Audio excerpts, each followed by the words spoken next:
You ready, Luke? Yeah, absolutely. I'm worried about my tech situation, but hey, we'll see how it goes. Okay, well, I think we're live. We're good to go. So. Oh, excellent. Great. Well, let's get started then.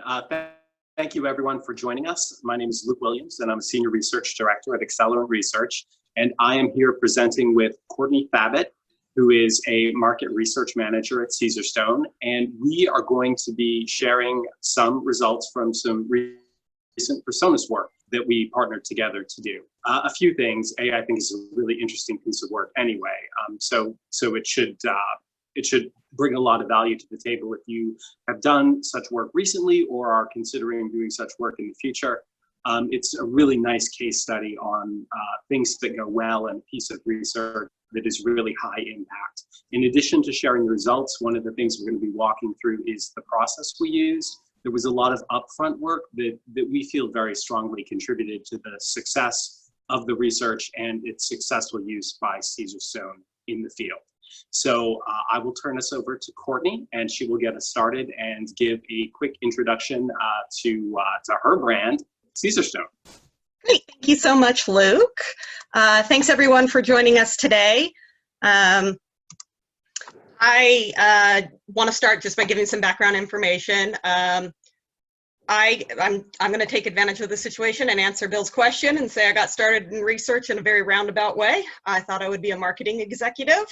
And then I decided I wanted to get my PhD in marketing. And I went to the University of Oregon. The PhD didn't quite happen. So I'm ABD. What I found out is that I didn't like teaching so much as actually doing research. And so I went into research and went back to the corporate world after academia. So that's kind of my introduction. I have a lot of knowledge, a lot of schooling, and way too long. In case you've never heard of Caesarstone, we are a global manufacturer based in Israel of quartz countertops. We are a B2B company.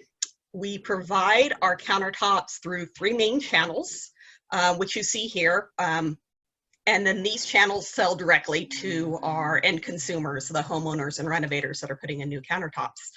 Traditionally, we've marketed to these channels and not to homeowners. We use a push strategy to drive business. But a few years ago, we were wanting to incorporate a pull strategy to also start marketing directly to end consumers. So our goal with this research was to segment and get personas to identify relevant segments of the homeowners that are currently or planning to be kitchen remodelers, specifically looking to purchase new countertops, and then market, to them. And so we engaged Accelerant as our insights partner. And I'm going to pass to Luke, who's going to go through the entire research process, and then I'll be back and tell you about how we implemented all this. Oh, thank you so much, Courtney. As I was alluding to earlier, I live in what is termed a historic district or a historic neighborhood. And I am afraid, much to probably the annoyance of all y'all, that the internet connection is a little unstable here with so many folks using it during the day-to-day. So on the first half, please bear with me. If you lose the audio, just take a look at the slides. Courtney's going to be walking you through them, and hopefully it won't be too much of a problem. So personas work. We were contacted by the Caesarstone team, had some preliminary discussions about how we wanted to approach the project and tackle things and what they needed it to do.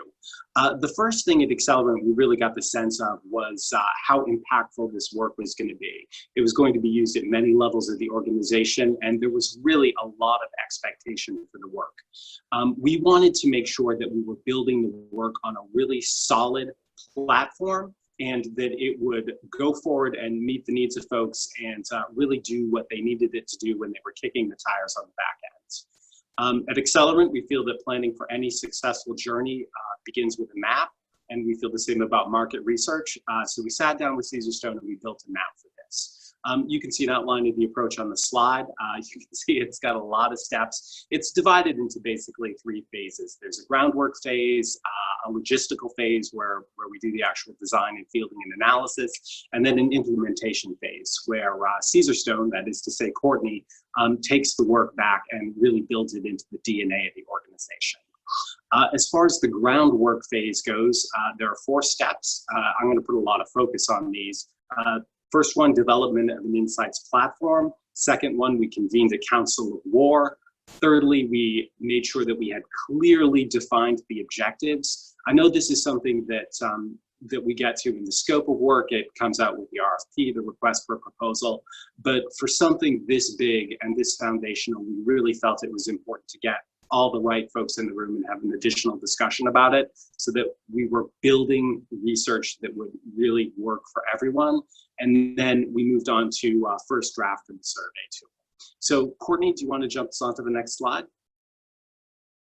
Okay, so this is a little off topic, but I've always liked this chart and it's going to help me make what I hope is a very compelling point for everyone who's listening. I want to talk a little bit about insights platforms. And this is something that I was first exposed to more than 10 years ago by the Corporate Executive Board Insights Division. And it always stuck with me because I think that as a framework, it's a really useful one.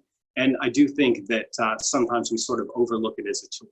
So what you're seeing here on the chart is progression of innovations in human history. And these are technologies or inventions that have served as a later foundational stepping stone that future innovations were built on. And a really interesting thing about this chart is how slowly we start off in the 1440s. So things are really moving along. You got the printing press, you got the telescope, get up to the steam engine, it's very flat. And then something happens in the 1730s, we start to get a little bit of traction. Then in the 1830s, we start to gain a little more momentum. And then coming into 1890, you really see things are taking off. Now, obviously, there is a lot that is contributing here. Increased lifespans, the population growing and the ability for folks to specialize in fields, better education means more people are going into these types of fields. Now, those are all things that we can't control. If you want those to impact your insights organization, you're going to need to talk to human resources. But there is something going on here that we can control, and that is the insights platform.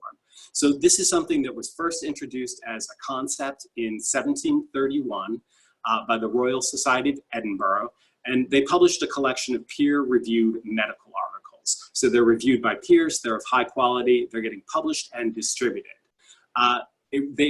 The idea of publication of peer-reviewed information really started to come into practical practice in 1831, and then by 1894, going into the 1890s, it was pretty much the standard. This is a really important step forward in gaining steam for moving ahead when it comes to learning, because really you aren't wasting time asking the same questions again and again. You are able to take information that has already been discovered. You are able to take good information that is accredited and found to be accurate. You're not wasting the very limited time you have interacting with customers, asking the same questions again and again. An insights platform allows you to take what you already know, summarize it, and then move forward from there. And in this particular project, it was a really invaluable piece of research, really invaluable foundation on which we subsequently built the study that we ended up fielding. So this was something that the Caesarstone team did. They had 6 really amazing high impact studies that were done within the last 18 months. They pulled those learnings together and they used it as a briefing tool for the team so that we had a lot of accurate information, stimulating information, and we could really ideate from there. So some examples of that good work you see up on the slide here are satellite projects. When folks do a countertop renovation, they don't just, for the most part, they don't just replace the countertop. They do satellite projects within the kitchen or within the home. Sometimes that's a very simple thing. For example, they will pick a new color of paint that goes with the new countertop or the new design that they're looking for. But sometimes that's very complex. They will extend that renovation out into an outside space extend the kitchen into an entertaining cooking dining area that is outside the home, very substantial, and sometimes do other parts of the home. Getting an understanding of how that process worked, that it wasn't just about the countertop, and what some of those satellite projects that were informing how the countertop was shopped for, really, really helpful. Next up, Courtney. One of the most interesting things I think about the countertop category is the way that brand works. In a lot of ways, it is really an unbranded category at present. And the role that brand plays in the end selection of material, it's not actually what you would expect. In fact, for a lot of countertop buyers, the further you move down the purchase funnel, the more important brand becomes. So they will start the process with kind of an idea about materials or learning about materials. It's very wide. They'll go and they'll pick out some looks that they like or some colors that they like. You know, then when they get to the latter 3/4 of the funnel, that's when they start making a list of brands, doing research on the brands, and that's where brand comes most heavily into play. So there's the inversion part of it that's so interesting. The project flow that consumers are working with really has an impact in a lot of things, particularly how they set the budget and where they are in their renovation process by the time they start thinking about the countertop. In some cases, the countertop is the central part of the renovation. They will pick the countertop first and then build the whole style around that. In other project flows, for example, someone who has water damaged kitchen cabinets, they'll replace the cabinets first, the countertop flows from that. Then they move on to other things. It has a huge impact in the way they set the budget and where they are in the design process when they actually start looking at countertops. And then fourthly, we have done some really interesting qualitative work on the purchase journey or the shopping journey that consumers used while they were picking out the countertops. We had asked consumers to kind of lay out or write down the processes that they used. And I've got to tell you, I have never seen a category as complex as this one. Some of these purchase journeys were like deciphering the Da Vinci Code. It was absolutely insane, 20+ steps. There are iterative steps. There are many influencers that come in. This is not a linear process at all. But being able to look at this information really helped us understand what potential influencers were, what resources were consulted when, what information folks were looking to get from different resources as they were moving down the process. These are all things that we're going to be able to bake into our survey instrument and use them while we're designing our personas. Next slide, Courtney. All right, so the next step, we convened a war room council. This was a council of war. And really our goal here was to bring in as many of the relevant end users of the personas work as we could get. We had marketing insights from Caesarstone in the room. We had the marketing strategy team in the room. We had the line of business folks in the room. And there was a new creative agency that was being brought on board specifically for the project. We had those folks in the room as well. The Insights platform was used to bring all these folks up to speed. This was really important for the new partner, who was the creative agency, so they had the same grounding. And then as part of this council of war, we did a couple of things. The first thing that we did was we really sat down and talked about how the personas were going to be used, and we made sure we were all on the same page with the objectives. Organizations use personas in different ways. And the way that an organization uses a persona really informs how you are going to go about creating that work, the survey instrument you're going to use, even how you're going to do your analysis. If an organization wants to use personas just to get some color for their customers and use those as a reminder to their employees of who their customers are and who they're designing for, we might take one approach. If the personas are going to be used mainly to fuel creative campaigns or media buys, we might use a different approach. In this case, we had a really wide set of objectives. Courtney, do you want to bring those up? Basically, there were 5 key areas, and this is quite a list. The personas had to offer a rich understanding of the customer, their motivations, and really the underlying stories of their renovations. They had to have clearly definable and measurable characteristics that could be used for sales goals and other things.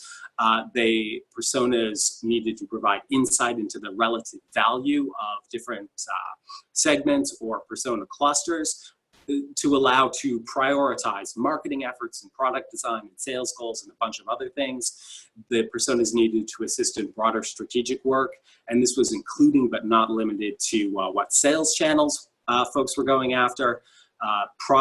development of new products, and marketing strategy overall. And then finally, at the end, and this came from the Caesarstone research team, a succinct set of variables that could be defined in the data and used in subsequent research and profiling. So we're looking to come out of this with a typing tool so that when we do future research, we can understand who we're talking to, what persona they fall into, and just bring in that really broad background story of the renovation that we simply don't have time to address in every piece of research that is going out the door.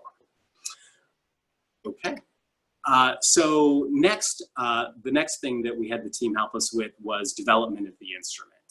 And really what we wanted to do here, we took a bit of a cookbook approach. We wanted to get every possible hypothesis on the table and then start from there.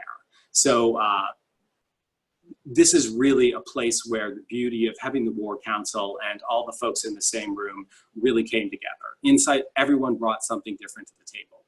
Insights and strategy added project initiators, the research approach that folks were using, and lots of great items that related to the shopping journey. The line of business helped us flesh out that list of satellite projects that turned out to be so important for us. They brought in attributes of materials that were evaluated. How do folks choose between a granite material and a quartz material? What exactly are they looking for? They also introduced the framework to evaluate the value of the customer. There were items like budget and final amount paid for the countertop that really helped us prioritize those on the back end.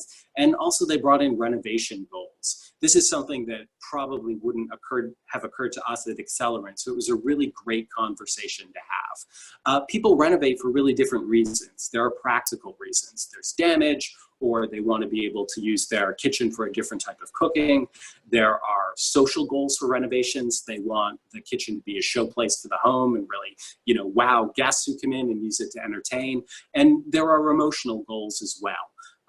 They want the space to be calm. They want it to be relaxing. They want it to reflect their personal sense of style and really make their home feel like a cohesive design unit.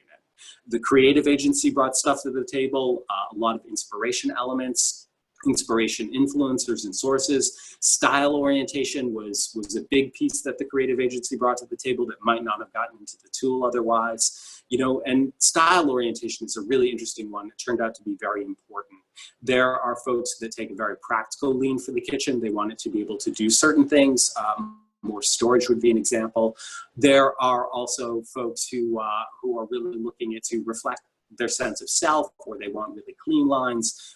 They want to get something else from it. Next up, we put all these together and we sort of mapped out how the survey instrument was going to flow. We ended up dividing it into a number of sections, and these sections really mirrored the customer shopping journey. Firstly, that was a good way to organize the survey so that we could keep track of what was in it and go through the revision process smoothly. And secondly, it really made sense from the perspective of someone who's taking the survey. It sort of flowed along the way the project did. There was a section on initiators. What made you move forward with this?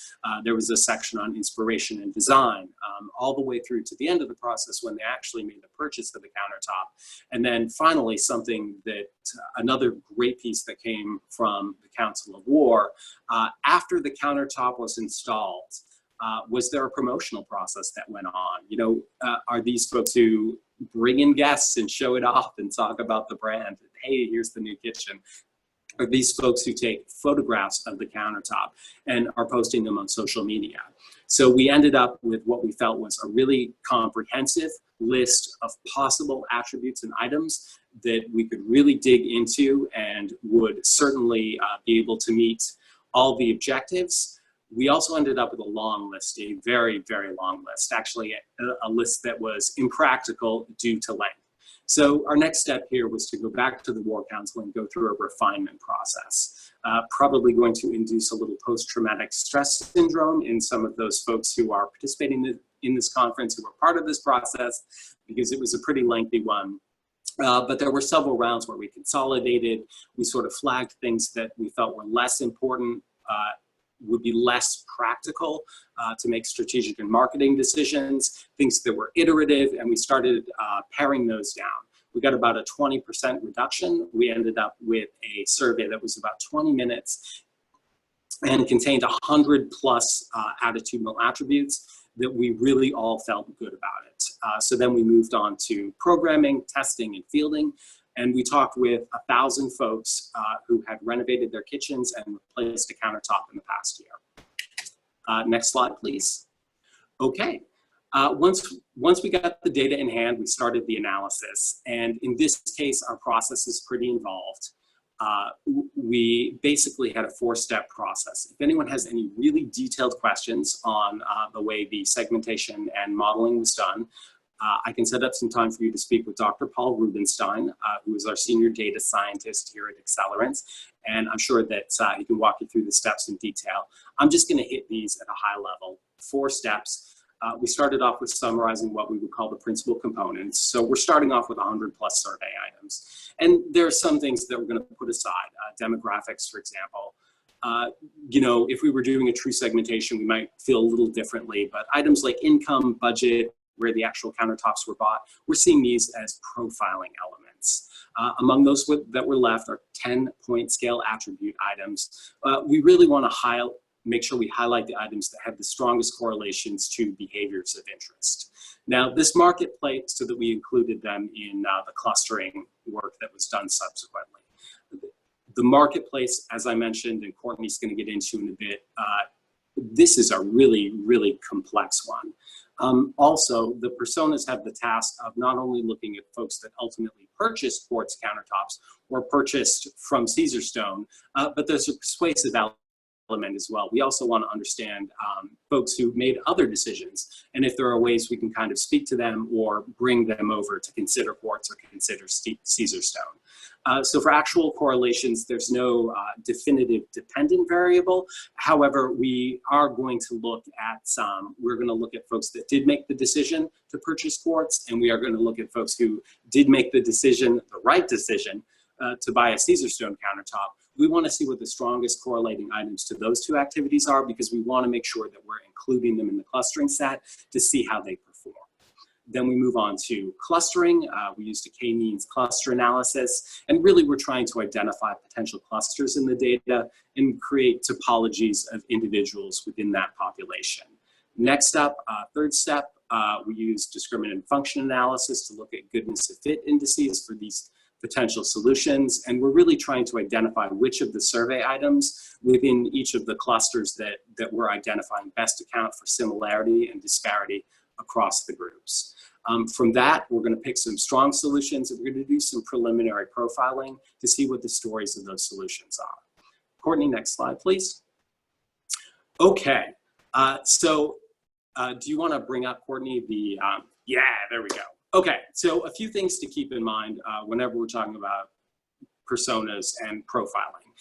And the first one up is that data is agnostic. Unlike us, k-means cluster analysis and discriminant function, they don't need to market or strategize anything. Lucky them. They will produce a lot of solutions that have really good fit, and some of them just aren't practical. You know, we've talked with 1,000 folks here, and if we're ending up with 507 personas, you know, the analytics tell us that's a great model, but it's really not practical for our purposes. So we end up with a wide variety of solutions that the analytics are telling us are potentially good, and we want to get that number down and focus on a smaller set that are going to work for us as marketers and marketing strategists. So we're going to put a couple of rules in place, right? We're going to put in the rules that, hey, we want 3 or more clusters or personas, because if we have less than that, we're really not getting as rich an understanding as we want. I want to say that anything that has, any solution that has more than 10 personas, it's just impractical. We're not going to talk to that many people. We need a higher level view. You know, we do not have the marketing or the resource budget, you know, that maybe Amazon could bring to the table with its analytic model. So we have kind of identified a subset of solutions that look pretty good to us from that perspective. They are all able to put about 95% of the folks that we talk to into a cluster with confidence, and they have a workable number of personas. So we're going to start looking at those models in detail and see within those models, oh, back up, Courtney, sorry. I'm talking a lot, I know. We're going to look into those models, and we're gonna try and see what survey items are best accounting for fit. What is driving the formation of those clusters? Because we want to evaluate solutions that are meaningful in practice. And to give you an example of that, we've got one. Well, you can't see me pointing, I suppose. We've got one cluster here. It's 95% goodness fit. Great, they're categorizing 95% of the people. One of the biggest items that is sort of sorting people into clusters in that particular model is whether or not when they go to stores, they pick up sales brochures. So you know what, that is really interesting information. That is really important information. That is a really useful thing to know about this group. And clearly that's going to be a really important channel for us if we were talking to them. But is that usable from a broader perspective? Are we going to design new products around that? Are we going to create a new website experience from that? Are we going to use that as sort of the jumping off point for a new creative campaign? Probably not. But right next to it, you've got another solution that is just as good a fit. Also 95% of folks being sorted into personas there. And with this one of the main attributes that is sort of grouping people is their view of the kitchen as either something really functional. It's a place where the family is going to gather and we are going to cook meals together, versus their view of the kitchen as something that is aspirational. It is something to show off to guests. It is a reflection of my sense of style. And I'm looking at it really for purposes of entertaining. Now, is that model more helpful from practical terms? Would we design a creative campaign around that? Absolutely, we can see that happening. Would we design new products from that? Certainly, you know, they have very different sets of attributes they may be looking at. How well it holds up against heat versus, you know, the look of the material when it is in the kitchen.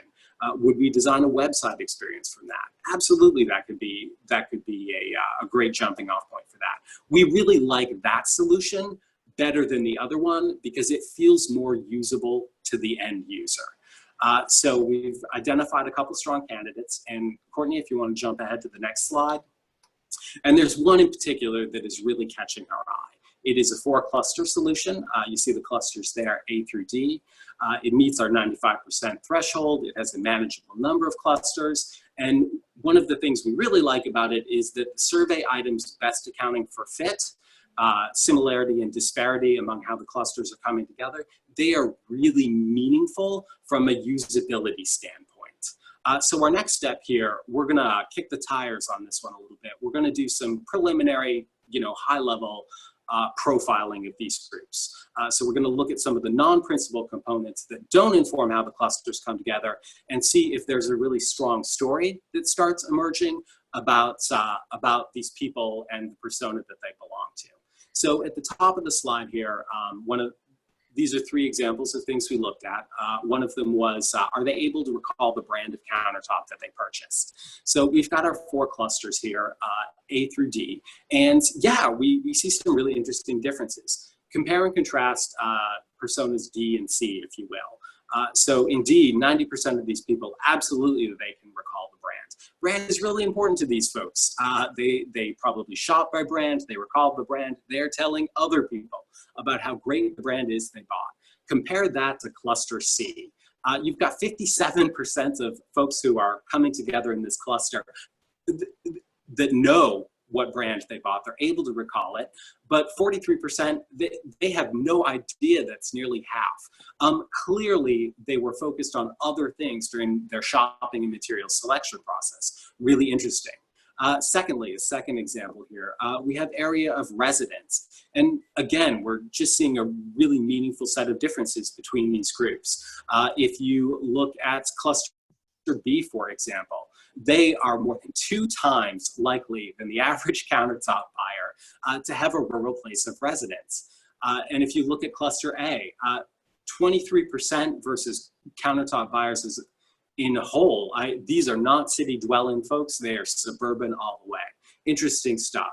We see similar things when we look at ethnicity. Compare again clusters A and B, if you will. Cluster A, we've got 79% of folks telling us they are Caucasian.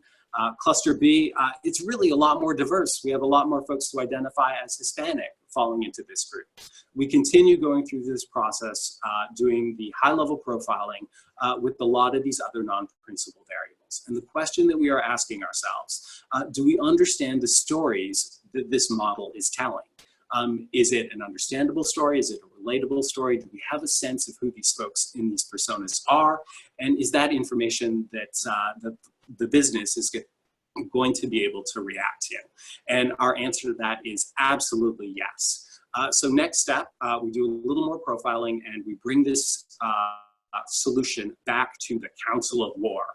We walk through what we're seeing at a high level. We talk about implications. We want to make sure that everyone is on board with this solution versus other ones that we could have come up with.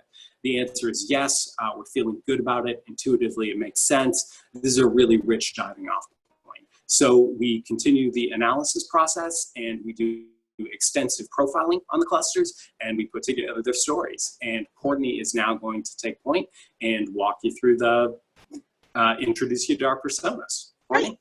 Thank you, Luc. So these are our 4 very alliterative segments that we identified in the research. The largest segment of Suburban Showcasers are more than 1/3 of kitchen renovators. As the name suggests, they are more likely to live in the suburbs. They are a group that are focused on style and design and wanting to make their kitchen a better statement to guests. The second largest segment is city sellers, and they trend more urban. Again, name suggests. They tend to be younger, have kids. Their focus on the kitchen renovation is preparation to sell.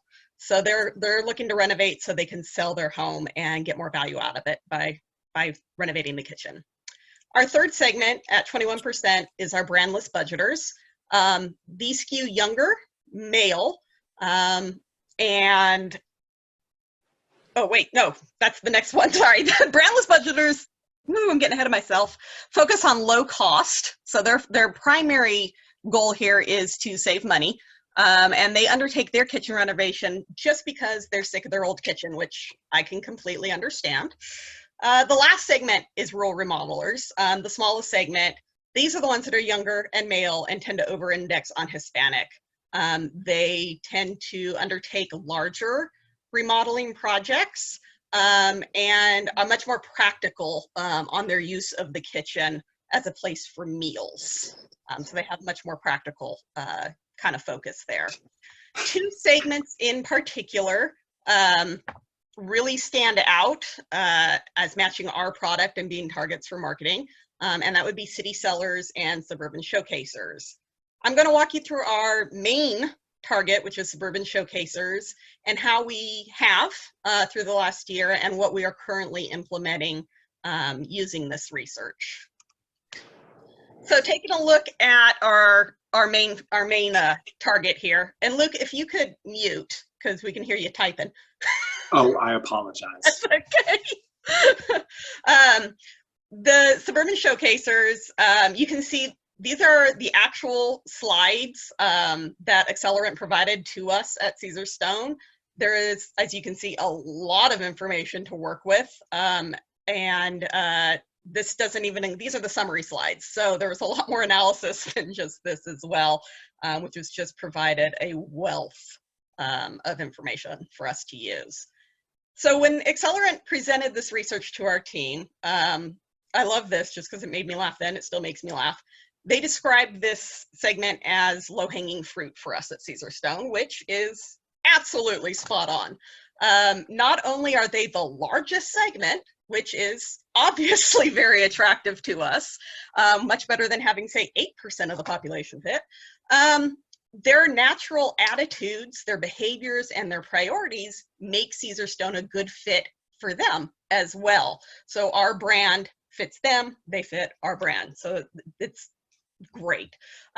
They make up the heaviest use of our specialty kitchen and bath stores, so one of our main 3 channels, with about 30% using it, and much more than other segments.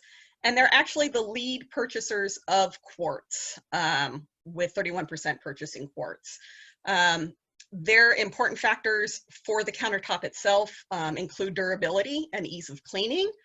So Quartz is a perfect fit there as well because it delivers on those qualities. And one of the main reasons the segment is especially enticing for us here at Caesarstone is their aspirational design priority. As a brand, we desire to innovate and combine stunning design with outstanding performance. So we have a focus on design as well as high performance, long lasting product. And this allows the homeowner to bring their design imagination to life. And our brand focus aligns then with the Suburban Showcasers focus on style and beautiful design and creating a kitchen to showcase then and show off to their friends and family. Demographically, as you can see, this segment is middle-aged, which I can say because I too am middle-aged. Caucasian and female, by the looks of it, I'm right in there. Most have children living at home, and about a third of the segment have previous renovation experience. So they've done this before. As the segment name denotes, of course, they're located in suburbs, about 2/3 of them. And more than half have a renovation budget above $10,000, which again is a fit for us. So we are a higher end product, most definitely. So like all the segments, you can see down at the bottom, they shop at big box stores, but they again are the most likely to shop at their local kind of specialty store among all the segments. And they tend, if you look right above that, to shop for countertops in one of two ways. Either they start by going to the store and looking around and seeing what they like and then researching, or they research and then go and look. So when Luke was talking kind of about that purchase journey before, it is a mixed bag. Okay.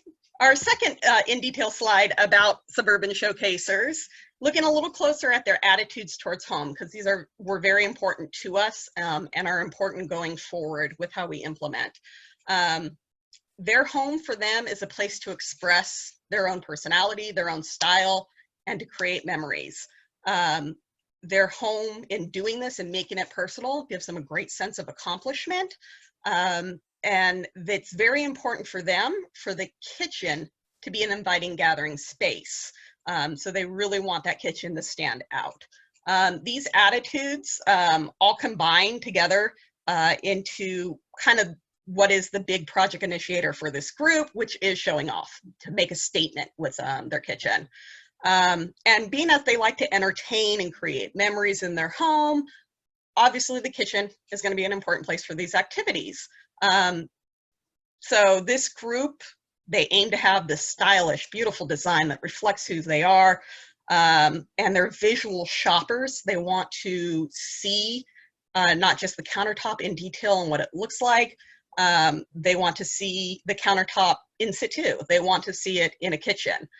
They look in store and in multiple places online. They're looking for practical features as well, like I mentioned, with durability, being easy to clean. But the look of the material fitting their own personal design's vision of the kitchen is the second most important thing next to durability for them. So that can really outrank some other features. And we need to obviously appeal to that. For this group, you can see that the brand has more of an impact at the end of the purchase journey rather than at the beginning, which is, you know, obviously not too surprising after what Luke said in our previous research. But they also have a very narrow window in which we have to engage them. 40%, over 40% of this group said that they started looking and actually chose a countertop within 2 weeks of starting the process. So we have to engage them quickly, and we need to do it very early in the process. Okay. So some of the ways we have implemented this research. Since we've decided to incorporate a pull strategy and we want to brand directly to the end consumer, we did implement some changes pretty much immediately upon receipt of this. We kind of already had some ideas, and this, you know, this coincided. So we focused really on the segment sources of inspiration. And so far we've implemented strategies in 3 main areas with this research as foundation. We've done social media, print and digital media, and physical locations is what we've looked at. And the information in these segments, you know, one of the quickest and easiest to change was our social media. We have direct control of that, of the channels, so we could undertake it quickly and implement it. And we've significantly, since receiving this research, we have increased our social footprint, expanding into Instagram, being much more visual instead of wordy or technical on our social media. And we've really tried to align with the segment's characteristics, focusing on the beautiful design, focusing on the countertop actually in situ, like you can see behind me, and presenting these inspirational and aspirational visuals for the consumer. In print and digital media, we use the targeted personas to determine which print and digital, you know, fit our brand and our segments, our chosen segments best. We aligned aspects of the, you know, obviously of the segments with the audiences that we see in different print and digital media. One of the campaigns that we implemented was with Bon Appetit, and that's actually included in their YouTube channel, where they actually do cooking videos on YouTube, which I actually enjoy since I cook. And our countertops are showcased actually in those YouTube videos and branded in their cooking videos on YouTube. So that was one of the things that we did, and it directly is reaching those end consumers. And then looking at where homeowners shopped and purchased, the research shows that all personas look at and or purchase at big box stores. And it's the lead purchase channel for all countertop purchasers, 34%, so over a third of people buy countertops there. And even if big box isn't where they purchase, in total, the consumers say that they're still going there and looking at big box retailers. That's one of the common places they're going, just to evaluate the materials that they're selecting, even before they're getting to brand choice. So this reinforces other research that we saw that said that, but it also showed that our target, even though we are going for aspirational, design-focused, higher income, higher budget consumers, our target market still shops there. And whether it's inspiration or purchase, they're actually in big box. And one of the things this research really highlighted and made obvious to us is that by not being in that channel at big box, that we were in effect losing consumers just because we weren't there. So one of the things that we did, we worked with Home Depot, and in January we started a nationwide rollout in all US Home Depot stores. So you can actually now see and purchase Caesarstone in Home Depot. The third, the fourth thing that we've started and are currently working on, so those we've already implemented. The most current project using the personas is the development of a new website. So our old website really focused on our professional channels, since, you know, B2B, that's how we were marketing, using that push campaign. And it was not end consumer friendly, to say the least, and not inspirational. And so being that we were focusing on the consumer sources of inspiration kind of as a lead, that's what started this project. And looking at their attitudes and priorities, we kind of used those to determine what features we were going to add to this new website, and also to implement, you know, things on our current website before we you know, because the development of the website is going to take a year or more.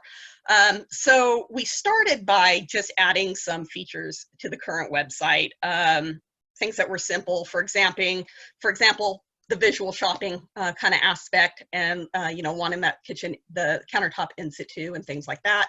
So we focused on our, you know, the style and the design, and expanded to a visual gallery. So instead of just having product specs and close-ups of our slabs, which is what things like designers and fabricators want, we started including pictures of the full kitchen with the countertop to really be able to spark that imagination in the consumer.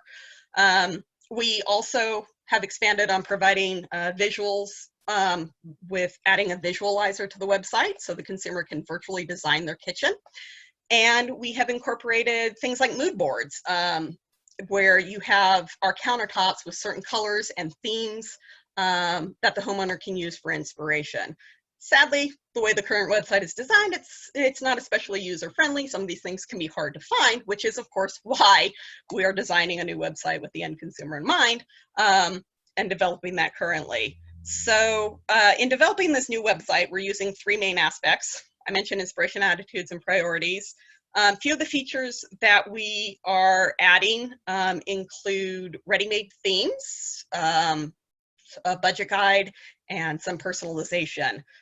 With ready-made themes, we want to make it so the consumer not just sees, the kitchen in situ and has a great visual, but that we are aligning those with design styles that they know. So whether it's traditional, farmhouse, transitional, eclectic, industrial, have examples of those themes with our countertops for them to explore.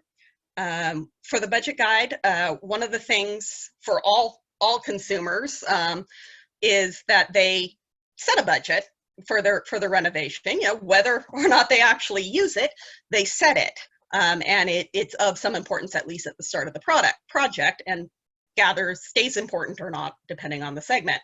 And specifically for our segment, when we're looking at Suburban Showcasers, they are ones that start with a budget, probably fully intend to use it, but it kind of more serves as a loose guide because the style and design and the beauty and matching their aesthetic matters so much to them, which I can totally understand, having a budget and not sticking to it.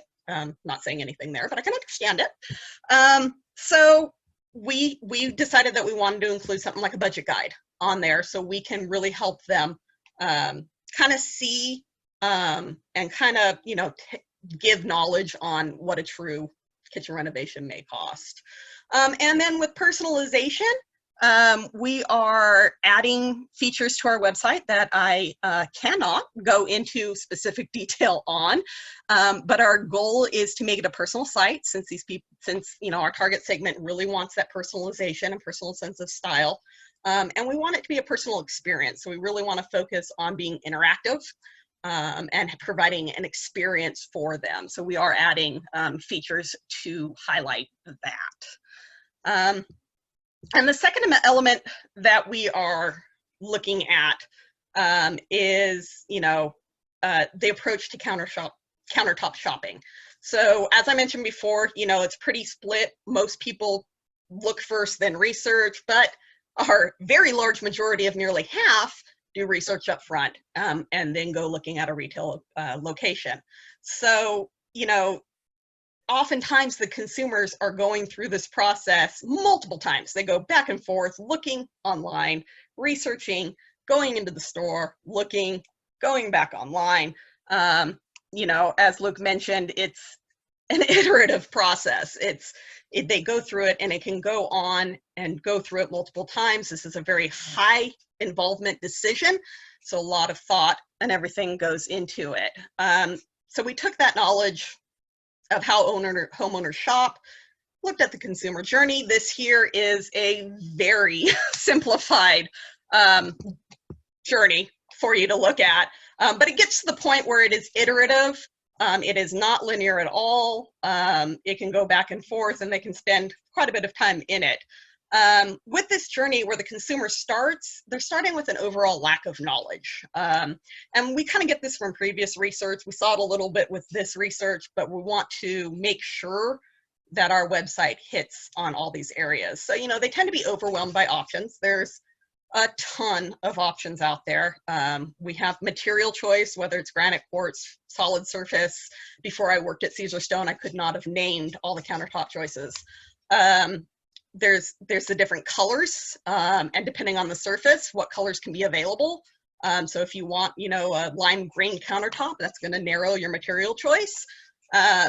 there's different brands, the professionals you're going to use, the entire process, what comes first. You have to install the cabinets and then the countertop and all that stuff that you have to know. They're overwhelmed. They just don't know. And even if they've renovated a kitchen before and put in new countertops, that probably was 10 to 20 years ago. So there's different factors like affordability, what's in style, what they've been exposed to.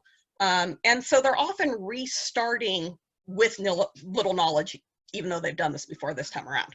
So they also don't know who to trust. Again, so many professionals, who do you go to? It's hard to know who to use, who to trust.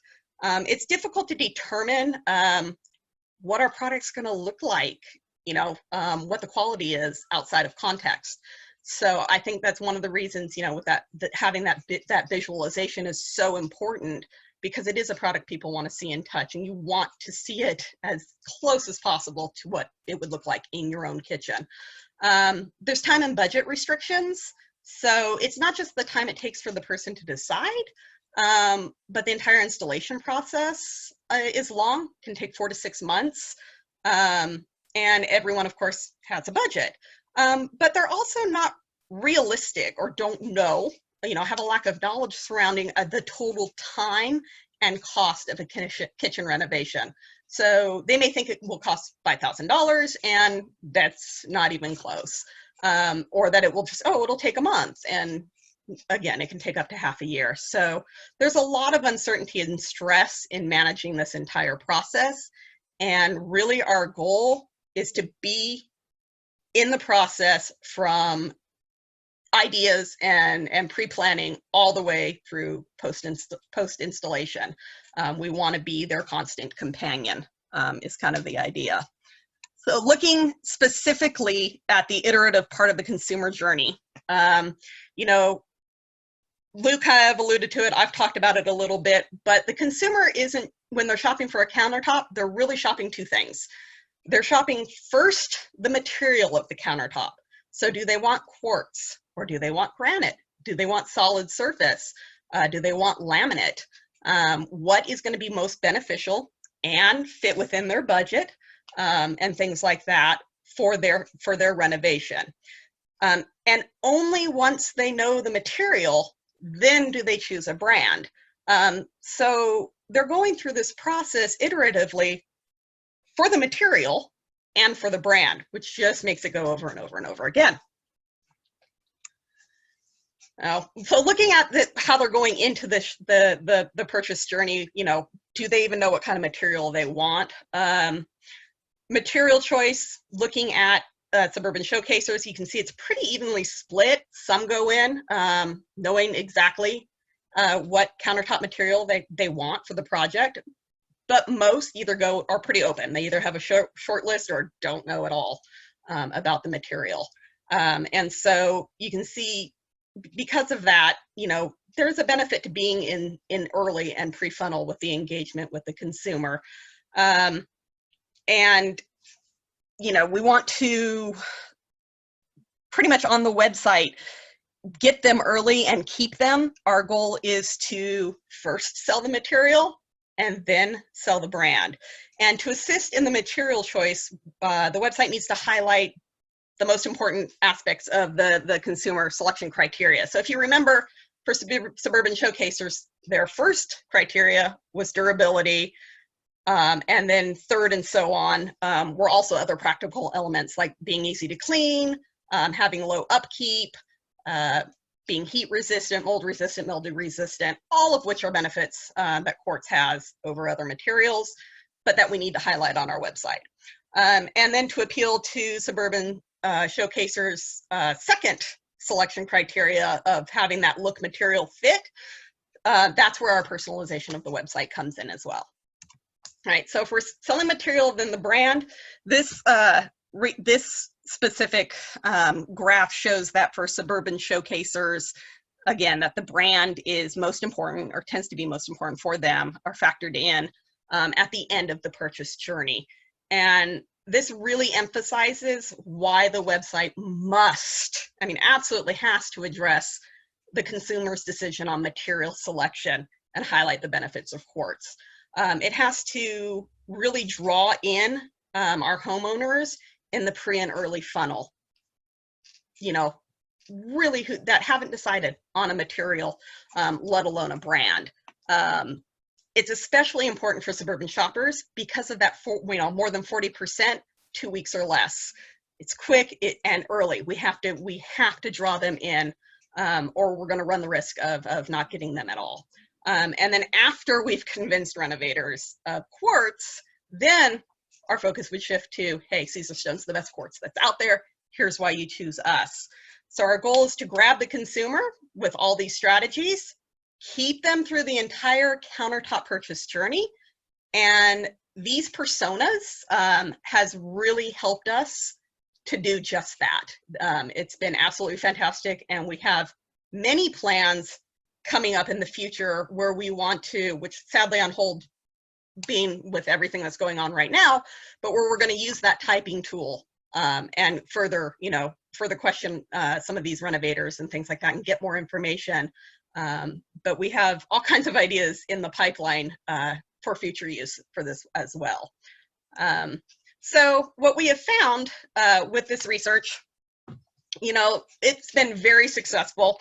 I think everyone on my team in our organization, that has seen this and have been part of using it will attest that, there's definitely some keys to success. First, great partnership with Accelerant. I was lucky enough to have worked with them before I moved to Caesarstone at my previous corporation, so I already had a relationship coming into this and coming in, right in the beginning of this project. So I was delighted to keep working with them. So that's been super beneficial to the success. The Insights platform was beneficial. All that previous research meant we didn't have to relearn anything during the process.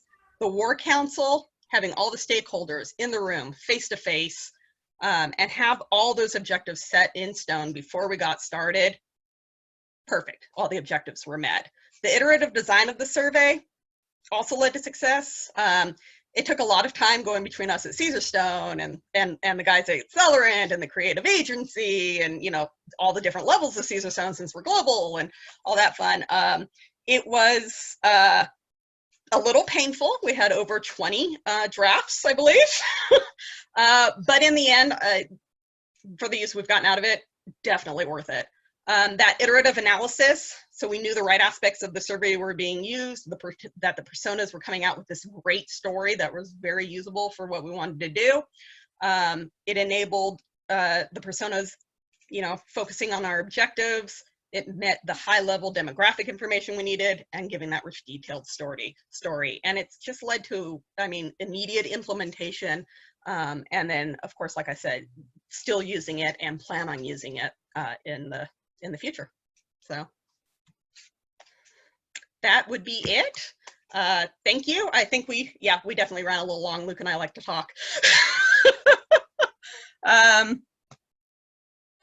But happy to take questions. Luke, you can unmute yourself now.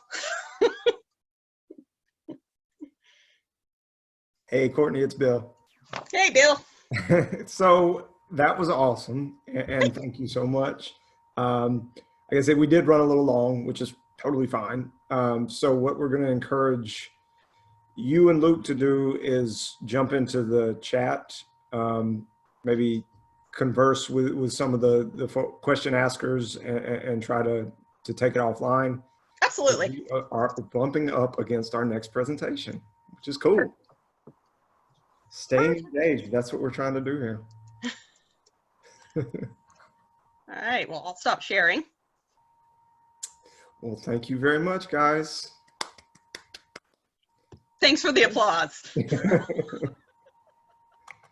All right. And we've got our very next presenter just waiting in the wings.